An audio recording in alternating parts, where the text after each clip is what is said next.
தாய் கழகமான திராவிட முன்னேற்ற கழகத்தில் இன்னைக்கு என்னை இணைத்துக் கொண்டுள்ளேன். புரட்சியாளர் அம்பேத்கர், தந்தை பெரியார், முஹம்மது கார்ல் மார்க்ஸ்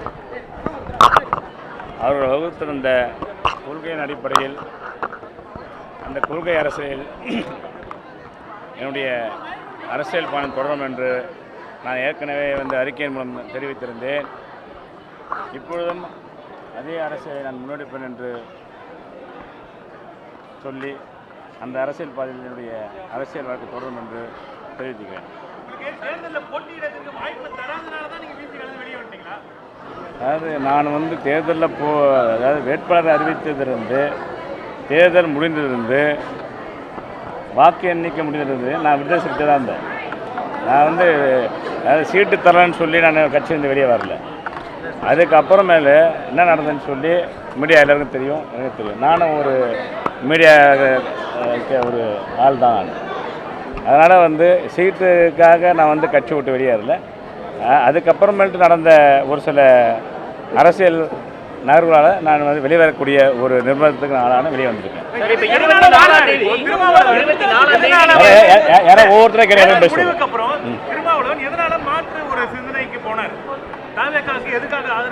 நீங்கள் அது அவர்கிட்ட தான் கேட்கணும்.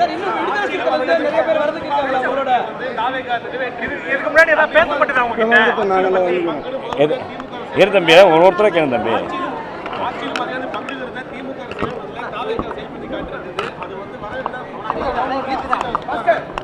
அது நம்ம விசிகாவுக்கு ஆட்சியிலும் பங்கு அதிகாரத்திலும் பங்கு என்ற ஒரு நிலைப்பாடு இருக்குன்னு சொன்னாக்கா, அந்த நிலைப்பாடு அதாவது இது ஒரு மாநில அரசு தான். இது ஒன்றிய அரசிலே அதிகாரத்துக்கு வரக்கூடிய தகுதியும் அனைத்தும் நம்முடைய எழுச்சி இருக்குது.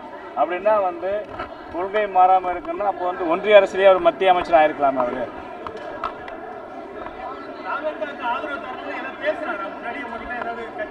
இல்லை இல்லை இல்லை பேசல.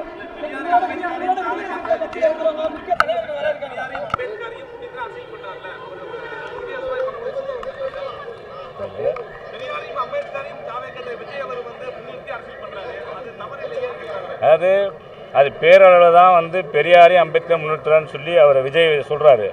ஆனால் ஒரு 3 நாளைக்கு முன்னாடி கூட நிருபர் அண்ணன் ஏட்சி கேள்வி கேட்குறீங்க.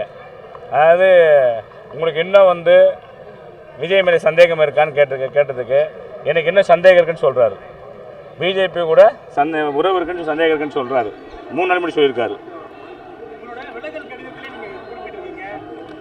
அவருடைய ஸ்டாண்டை மாத்திட்டே இருக்காரு. ஃபேஸ்புக்ல ஒன்று பேசுறாரு, டிவி விவாதத்துக்கு ஒன்று பேசுறாரு, அறிக்கை ஒன்று கொடுக்குறாரு. என்ன ஆச்சு திருமாவளவனுக்கு? என்ன ஆச்சு? அதாவது இந்த ஊடகம் தான் பேசுறத ஊடகம் தான் வெளியிடுறீங்க. ஊடகம் மூலியமாக தான் வெளி உலகம் தெரியுது. இது ஒரு கேள்வியாக கேட்க வேண்டியது இது இல்லையா தம்பி?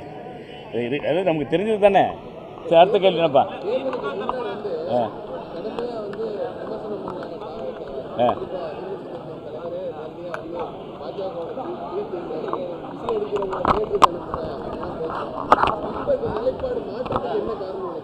அது நீங்கள் தலைவர் ஏட்சி அண்ணன் அவரு தான் கேட்கணும். நீங்கள் அதான் கூட இருந்தோம்பா. கூட அது இருக்கிற அந்த அரசியல் செயல்பாடு சரின்னு சொல்லி வெளியே வந்துட்டோமில்ல. அவர் சொல்ல வேண்டிய பதிலுக்கு அவர்கிட்ட தான் நீங்கள் கேள்வி கேட்கணும். வராங்க. அதாவது இன்னொரு விஷயம் சொல்லிடுறான். இப்போது அதாவது விடுதலை சிறுத்தைக்கும் எழுச்சி தமிழருக்கும் என்னுடைய பங்களிப்பு மிகப்பெரிய பங்களிப்பு. 2016 காலகட்டங்களில் அதாவது விடுதலை சிறுத்தைகள் மிகப்பெரிய ஆர்ப்பாட்டமோ போராட்டமோ மிகப்பெரிய பேரணி எது நடத்தினாலும் அது எந்த ஊடகங்கள்லையும் அது பெட்டி செய்தியாக கூட வராது. அதாவது விடுதலை சிறுத்தைன்னு ஒரு ஊடகத்தை ஆரம்பிக்கிறேன்னு சொல்லி எழுச்சி தமிழர்கிட்ட சொன்னதின் அடிப்படையில் வெளிச்சம் தொலைக்காட்சி ஆரம்பித்தோம். வெளிச்சம் தொலைக்காட்சி ஆரம்பித்து அதுக்கப்புறமேட்டு தான் அனைத்து ஊடகங்கள்லையும் அதாவது விடுதலை சிறுத்தையை பற்றியும் வெளிச்சம் தலைவரை பற்றியும் நீங்கள் ஊடகங்களில் செய்திகள் வந்தது. அதாவது வெளிச்சம் தொலைக்காட்சி மூலியமாக கட்சியுடைய நிகழ்வுகளை அதாவது 100% லைவ் செய்து மக்கள் மத்தியில் கொண்டு போய் சேர்த்த ஒரே ஊடகம் வெளிச்சம் தொலைக்காட்சி. அந்த வெளிச்சம் தொலைக்காட்சி ஆரம்பித்த மிக எல்லா பங்களிப்பும் என்னுடைய பங்களிப்பு தான்.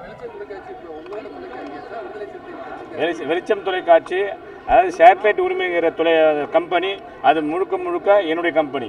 அந்த கம்பெனிக்கும் விடுதலை சிறுத்தைக்கும் எந்த விதமான தொடர்பும் கிடையாது. அது என்னுடைய முழு பணத்தில், என்னுடைய சொந்த பணத்தில் வாங்கப்பட்ட அந்த சேனல் இது.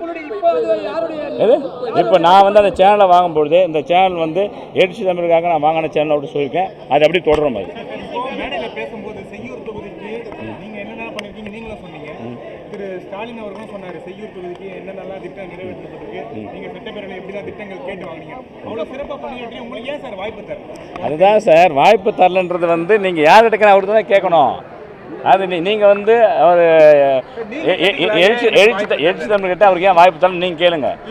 அது இன்றைக்கி என் தொகுதியில் போய் பார்த்தீங்கன்னாக்கா என் தொகுதி வந்து அதாவது 100% அது ஒரு தன்னறைவற்ற தொகுதியாக வச்சுருக்கேன். அதாவது சாலை வசதிகள் வந்து 100% சாலை போடப்பட்டிருக்கு.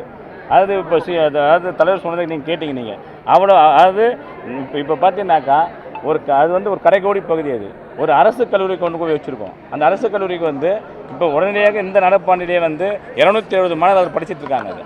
அது மட்டும் கிடையாது, என்னுடைய அதாவது சட்டமன்ற உறுப்பினர் நிதியை கூட பார்த்தீங்கன்னாக்கா பெரும்பாலும் கல்விக்கு தான் நாங்கள் செலவழிச்சிருப்போம். நாங்கள் அதுதான் சார். இல்லை நான் விளக்கலாம் கேட்குறேன், அது நீங்கள் கேளுங்க. நீங்கள் கேட்டு வந்து